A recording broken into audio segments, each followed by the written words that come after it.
دا وظیفه چې څوک کوي نو الله جل جلاله به د هغه انسان د زړه نه سختي او څومره غفلت چې وي الله جل جلاله به د زړه نه لرې کړي. الله جل جلاله به زر تر زره نیکوکاره جوړ کړي.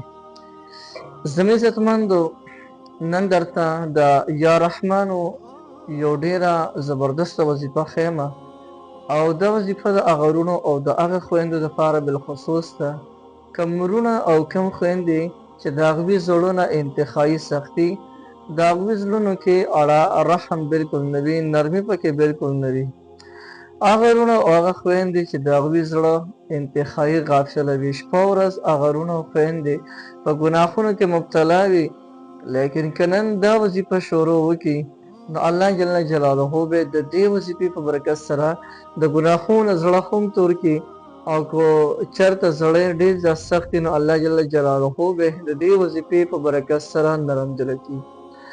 یاد ساتئ چې د چا زړه کله هم سخت شو نو د انسان په یو لوی مصیبت کې ګرفتار شو. ګورئ د دې وجه نه د انسان بد اخلاقه جوړ شي. کله چې د چا زړه سخت شي د انسان بد اخلاقي، که نارینه که زنانه، بیا تر دې حده پورې ورسي چې د خپل بچي ته نه هم نفرت کې محترم خپل خپلوان ورسره رشته داري هم پرېږدي.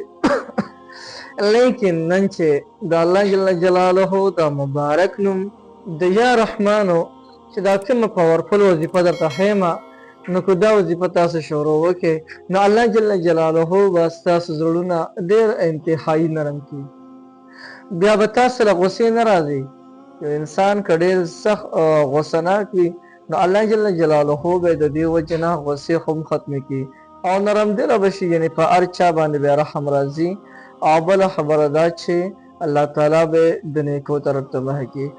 دویم نمبر هغه انسان چې هغه شپه ورځ په ګناهونو کې مبتلا دی، شپه ورځ د ده نه ګناهونه په کثرت سره کېږي او د ده د ارزو او تمنۍ چې الله تعالی دې ما د دې ګناهونو نه منې کړي او الله تعالی دې ما نیکمله جوړ کړي. دغه وروڼه خویندې چې د چا په زړه کې دغه یو ارزو او تمنا وي چې الله تعالی دې ما نیکوکاره جوړ کړي نو هغه وروڼه او خویندې هم که دا وظیفه شروع وکړي د یا رحمان وظیفه 100 کارته یې که تاسو وکړئ.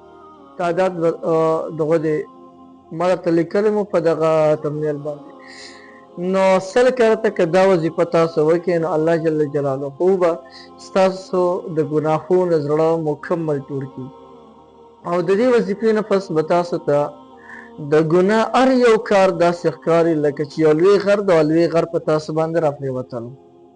داسې به د رب العالمین د ګناهونو ډېر زیات زړه تور کړي. عزتمندو دا وظیفه درته ښیم او د دې وظیفې کولو صحیح طریقه درته ښیم چې دا وظیفه موږ په کومې طریقې سره کوو چې د هغې د وجې نه به الله تعالی زموږ د زړه نه سختي غفلت دا به ترې رب العالمین ختم کړي. د دې وظیفې سره به تاسو 5 واړه وخته مزد په پابندۍ سره کوئ. یو خبره دا شوله چې 5 واړه وخته مزد به کوئ او په پابندۍ سره به کوئ. دویم نمبر کې د هر فرض منځه نه پس چې څنګه سلام وګرځئ نو د سلام ګرځولو نه پس به 100 کرته یا رحمان وظیفه وکړئ.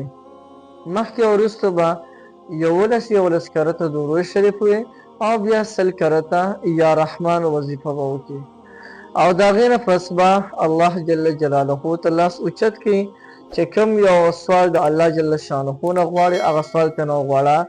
یعنې که ته ډېر زیات سخت دی، یعنې د ستا زړه انتخایي سخت دی او ته دا خبره غواړې چې الله تعالی دې ما نیکمله جوړ یا زما د زړه د الله تعالی نرم کړي، زه دې نرم دله شمه، هر چا باندې غوسې موسې نه کوم، نو دا وظیفې د دې وظیفې نه پس د هغې سوال وکړه یا الله زما د زړه نرم کړي، الله سختوالی د دې نه وباسي. الله جل جلاله به د دې وظیفې په برکت سره ستاسو د زړه نه سختوالی مکمل ختم کړي. او یو انسان دی شپه ورځ په ګناهونو کې مبتلا دی او دا خبره ورته منظوره وي چې الله جل شانه مې زر تر زره د دې ګناهونو نه خلاص کړي. نو هغه خو که دا وظیفه شروع وکړي نو انشاءالله د دې وظیفې په برکت باندې به الله جل جلاله د ګناهونو زړه تور کړي او د ګناه کار ورته بیا داسې ښکاري لکه چې یو لوی غر د هغه لوی غر په ده باندې راپرېوتلو. د محترم یا رحمانو دا د الله جل جلاله یو ډیر مبارک نوم دی. 100 کرت د ارمانځونه پسې کوي. د دې برکات او د دې اثرات به تاسو ان شاء الله زر تر زر په خپل سترګو باندې ووینئ. نو محترم یو ډیره زبردسته او ډیره زیاته مفیده وظیفه مې درته وښوله. نو بالکل دا وظیفه تاسو کولی شئ. د دې وظیفې تاسو ټولو ته مکمل اجازت دی. هر څوک د دې وظیفې نه مکمل فایده اخیستلی شي.